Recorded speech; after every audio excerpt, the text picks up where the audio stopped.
আচ্ছা সুদীপ্ত, হ্যাঁ বল। কলকাতা হলো, তাহলে চেন্নাই থেকে কাকে কাকে রিলিজ আর রিটার্ন করতে পারে? আচ্ছা, রাহুল ত্রিপাঠী।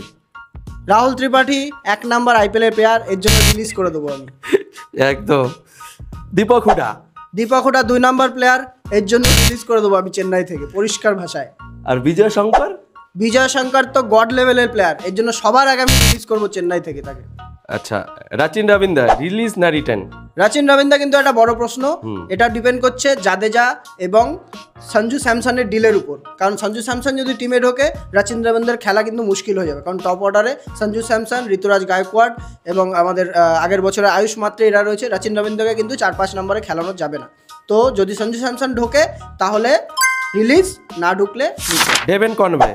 ডেভেন কনওয়ে অনেক টাকার প্লেয়ার, 6 কোটি, যদি কম হতো 1-2 কোটি তাহলে বলতাম রেখে দিতে, 6 কোটি রাখা যাবে না, এই জন্য ডেভেন কনওয়ে রিলিজ।